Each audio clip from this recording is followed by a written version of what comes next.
Part 2, Chapter 4, Fall 1943. Sarah!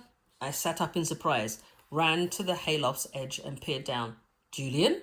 You're here so early today. Is everything okay? It was extra exciting to me because it was fall, so Julian had just started back to school. I was eager to hear everything about his classes and my friends, and I had assumed that I would need to wait until nightfall. He nodded, and I noticed that although he was balanced as usual on his crutches, both his hands were behind his back. I have a surprise, he said. Come down and close your eyes. That is, come down with your eyes open, then close your eyes. All right, I said, lowering myself down to the haystack and onto the barn floor. I stood in front of him, grinning eagerly. I loved surprises. When Papa used to travel to give medical lectures, he would sometimes bring home what he called little treasures for me, hair ribbons, and once a box of perfect pink macarons from La Durie, a famous Parisian tea room.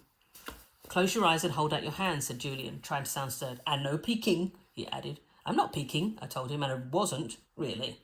I felt him place something flat in my hands, a book. I was tempted to sneak a look, but before I could, Julian said, Okay, now open your eyes. I looked down at what I was holding and gasped. My sketchbook! Oh, Julian! I was speechless. Talk about a treasure. I turned it over in my hands, marvelling that it was indeed my book, which I had left behind along with my coat and boots and everything on that awful day. I flipped it open and was rewarded with a flurry of my birds. They seemed to be delighted to see me as I was to see them. But how? I finally asked. He shrugged like it was no big deal, even though I could tell he was pleased with my response. I was in Pastor Luke's office today and... Oh no, what were you doing in Pastor Luke's office? I asked with concern. Pastor Luke rarely called students into his office. When he did, it was usually because they had misbehaved. That didn't sound like Julian, but I worried nonetheless. Nothing bad, he assured me. He just wanted to tell me that they're moving me up to the advanced mathematics this year. Julian, that's wonderful. Congratulations. Thanks. That's what Pastor Luke said. He pulled himself up to his full height on his crutches and adjusted an imaginary pair of spectacles. Congratulations, young man. You'll be with the older students. They've already been told and know to welcome you. Thank you, Pastor Luke, I told him, tipping a pretend cap in return. If Julian could play Pastor Luke, I could certainly play Julian. He grinned at my impression and continued to tell the story in his own voice. So as I turned to leave, I noticed something familiar on Pastor Luke's desk. I almost asked if I could have it. I figured I could say it was just something to remember you by, but I immediately worried that would attract unwanted attention. You don't think Pastor Luke is... Julian shook his head. No, he's not a Nazi, but you know our school, people talk. Word could get around, and we don't want that. That was smart of you, I told him. So how did you get it? Well, as you know, I often leave after everyone else. If people see me, they assume it must be because I use crutches. They have no idea how speedy I am when I want to be. I smiled. I admit it. Before I got to know you, I had no idea you were a race car driver. Julian looked pleased. Yes, well, this time it was an advantage to have people think I'm a slowpoke. I waited until everyone had gone home for the day. Then I snuck into Pastor Luke's office. I tucked your sketchbook into my shirt and carried it all the way home. My hero, I said, and I meant it. I'm glad it makes you happy. I knew it would. I was so excited to bring it to you. I came straight here.